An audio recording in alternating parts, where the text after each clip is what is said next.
ഉണ്ണികളെ,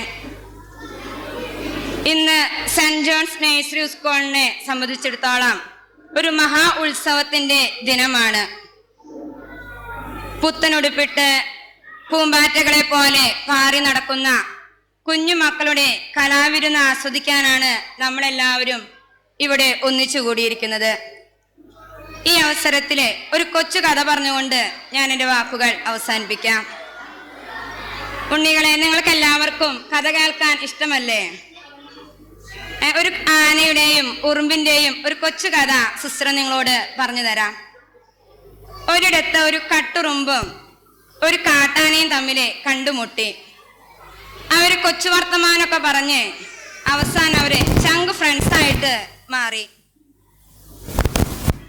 അവർ കാട്ടിലൂടെ ഈ കൊച്ചു വർത്തമാനങ്ങളെല്ലാം പറഞ്ഞ് പതുക്കെ നടന്ന് അവസാനം അവര് നാട്ടിലെത്തി. നാട്ടിലെത്തിയപ്പോഴാണ് അവരറിഞ്ഞത് നാട്ടിലെ ഉത്സവങ്ങൾ നടക്കുകയാണെന്ന്. അങ്ങനെ അവർ തമ്മിൽ തീരുമാനിച്ചു ഉത്സവം കാണാനായി പോകാമെന്ന്. അങ്ങനെ ഉത്സവപ്പറമ്പിലെത്തി. ഉത്സവപ്പറമ്പിലെ നാട്ടാനകളെല്ലാം നെറ്റിപ്പട്ടം കെട്ടി അണിനിരന്ന് നിൽക്കുന്ന കാഴ്ച അവർ കണ്ടു. കാട്ടാനയ്ക്ക് വളരെ സന്തോഷമായി. കാട്ടാന നാട്ടാനകളുടെ അടുത്ത് ചെന്ന് കൊച്ചു കൊച്ചു വിശേഷങ്ങളെല്ലാം പറഞ്ഞു. സമയം പോയത് അവരറിഞ്ഞില്ല.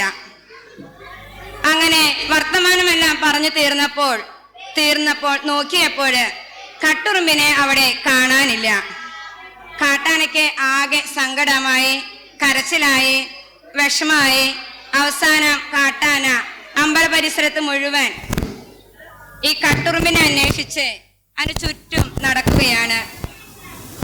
അവസാനം കാട്ടാനയ്ക്ക് മനസ്സിലായി നമ്മുടെ കട്ടുറുമ്പ് തൊഴാനായിട്ട് അമ്പലത്തില് കയറിയിരിക്കുകയാണെന്ന്.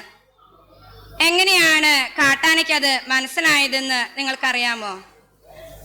അതെങ്ങനെയാണ് കാട്ടാനയ്ക്ക് മനസ്സിലായത്? കാട്ടാന ഈ അമ്പലത്തിന് ചുറ്റും നടന്നപ്പോൾ നമ്മുടെ കട്ടുറുമ്പിന്റെ ഷൂസ് അവിടെ പുറത്ത് ഇരിക്കുന്നത് കണ്ടു. കട്ടുറുമ്പ് വരുന്നത് വരെ കാട്ടാന അവിടെ നിന്നു. അവസാനം കട്ടുറുമ്പ് ഈശ്വരനോട് പ്രാർത്ഥനയൊക്കെ കഴിഞ്ഞ് തിരിച്ചെത്തി. അവർ വീണ്ടും കാര്യങ്ങളെല്ലാം പറഞ്ഞ് നടന്ന് യാത്രയായി. ഒരു തമാശ കഥയാണെങ്കിലും ഇതിലൊരു ഗുണപാഠം അടങ്ങിയിട്ടുണ്ട്. എന്താണെന്ന് നിങ്ങൾക്കറിയാമോ?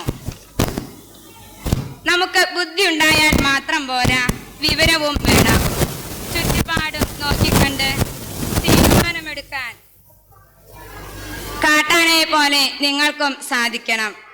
അതായത് അറിവും ഒപ്പം നെറിവും വേണം. അക്ഷരങ്ങൾ കൂട്ടി വായിക്കാൻ പഠിക്കുന്നത് മാത്രമല്ലല്ലോ വിദ്യാഭ്യാസത്തിന്റെ ലക്ഷ്യം.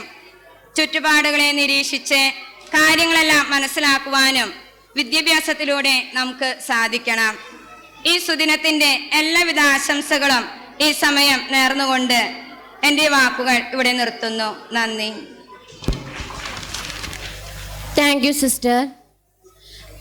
ഒരു അടിപൊളി സിനിമാറ്റിക് ഡാൻസുമായി എത്തുന്നു LKGയിലെ കുട്ടികൾ.